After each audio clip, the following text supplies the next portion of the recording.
And now from the Bedroomer Studios, a special presentation for Grandma Dier.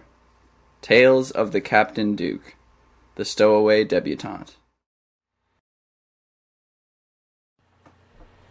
Chapter 2, in which our heroine meets a legendary figure. The Captain Duke! Clara had heard of this man. His name was whispered in all the major ports, with more rumors of his exploits and motivations than one man ought to inspire in a lifetime.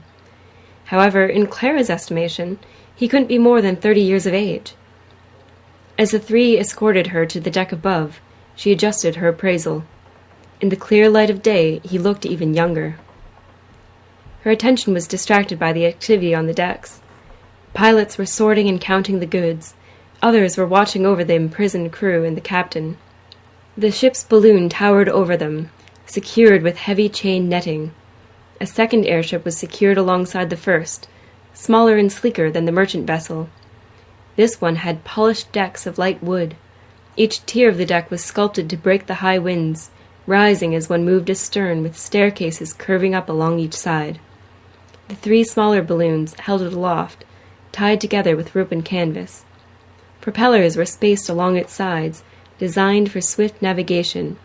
Its delicate scrollwork made the utilitarian cargo ship seem ugly and corpulent by comparison.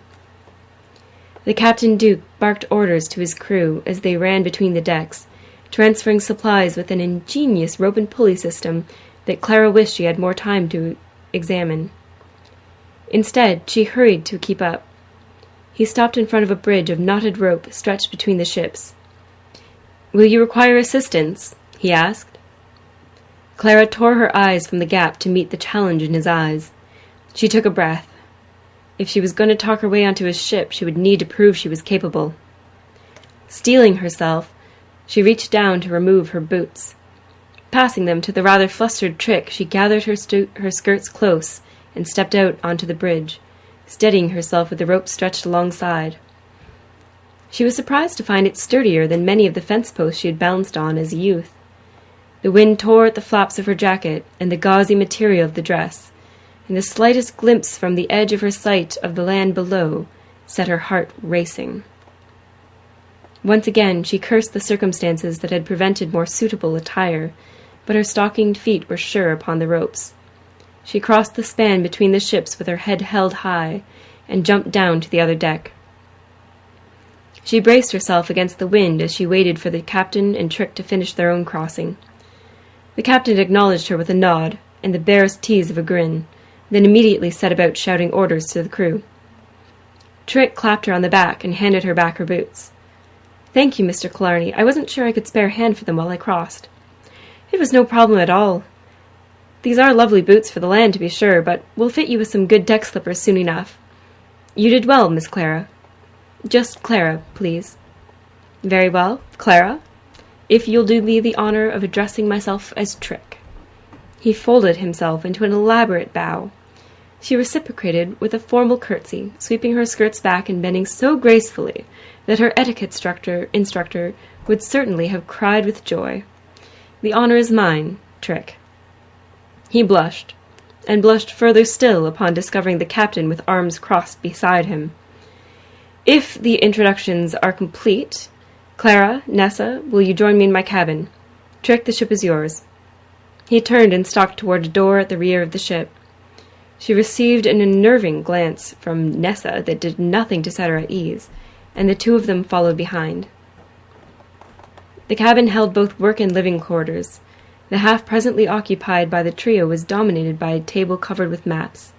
A correspondence desk took over the far corner, with light from a small window slanting over the papers. A number of shelves were lined with books and rolls of what Clara presumed to be more maps, all held secure by intricate wooden lattice. A great deal of attention had been paid to this workspace. She turned her attention back to the man clearing papers from the table. He pulled up a chair and gestured for her to do the same. Nessa leaned against the wall, observing them.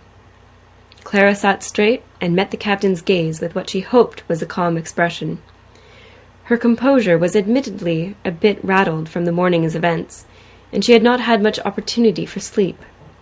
However, she was determined to find some logical solution to her troubles once she discovered the intentions of this Captain Duke. The standoff was finally broken by the captain leaning forward and brushing his hair back from his eyes. "Well, Clara, you've certainly made this venture more surprising." She was unsure how to respond, so she waited in silence for him to continue. "First, I must thank you. Your interference likely saved the lives of my crew, our cargo, and myself as well." "It was a happy accident, sir. Your good fortune coincided with my own." "Your meaning?" Clara decided honesty was her best advantage. She sensed no ill from this captain yet. "Well, you see, sir, the gunpowder was interfering with my own plan of escape." "Were you a captive, then?" "No, a stowaway, as Trix said. I boarded the airship with the assistance of a friend, and his glider. I thought I might hide in one of the crates, but the prohibited nature of the cargo was an unexpected obstacle." "I see. And what circumstances brought about your fortuitous presence?" Now she hesitated, unsure of how much to reveal. "Your reluctance is understandable," he continued. "Not many would turn stowaway without good reason. I only ask because your appearance would suggest a more unusual story than most." She refused to blush, but smoothed her skirts self-consciously. "I was hoping to find more reasonable attire in London," she offered. "I have an extra pair of trousers that might fit her. They'll do for now," Nessa spoke up, still leaning against the wall. Clara turned to her with gratitude, finally breaking in her composure. It was the first sign of the possibility for a good rapport between herself and the piratess. "Oh, would you? Excellent. I can pay you, of course, but really it would be such a favor." She trailed off. "That is, thank you. It would be greatly appreciated."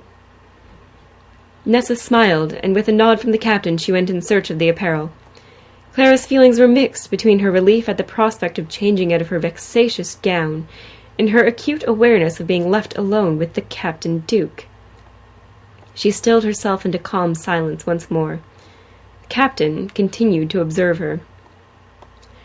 "Correct me, please, but I assume that to be a dress of some quality." "Once, perhaps, but as you can see, my adventures have spoiled it somewhat." He raised an eyebrow, waiting. "I had to leave in a bit of hurry, you see," she tried. He waited still. Clara sighed. "Fine. What is it you wish to know? Did you steal that jacket?" "What? No, Archie gave it to me. I could hardly run away in naught but a ball gown. Archie?" She went silent, cursing herself for the slip. "Clara, I can assure you that anything you reveal will be kept in the strictest confidence.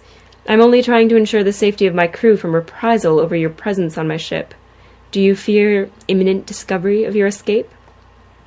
I left with the consent of my family. My brother, Archie, had the idea for the airship. I did not have much time to prepare. There is a possibility that someone may be searching, but they will look to Europe first." He considered this new information, leaning back in his chair. "I realize that my presence may be inconvenient, but my identity would perhaps be most secure aboard your vessel. I lack experience, but I could be of assistance to you and your crew." The Captain Duke raised his brows. "You want to be a piratess? A liberator, I believe you said." He smiled then, showing a glimmer of white teeth. "Yes, I did. Tell me, what would compel a lady of your status to become a pilot?" "What would compel a duke to pilot a pirate ship?" she asked. He laughed at that, and her stomach flipped at the boldness of her inquiry. This was a dangerous man, though it was difficult to remember when he seemed so young and full of amusement. Her heart was pounding, but it was excitement, not fear, that drove her. This was an adventure that she was compelled to chase. She was certain this airship was where she was meant to be. The moment was broken as Nessa returned with the promised clothing. "Touché," he answered. "What are you prepared to offer in exchange to join my crew?" Clara stood, taking courage from Nessa's renewed presence. She drew back her brother's coat and fiddled with the ties that bound the satchels beneath her skirts. The fullness of the gown had concealed them well, and now it served to adequately preserve her modesty as she undid a second set of ties. She placed the satchels on the table with a heavy thud, and removed the contents, relishing the open astonishment of Nessa and the Captain Duke. 2 large coin purses, 4 slender books, and a matched set of dueling pistols were added to the table, along with a small packet of food. She added an extra apple from her pocket and a slim knife from her sleeve. She smiled sweetly at the captain, his amusement quite apparent. "Welcome aboard, Clara," he said.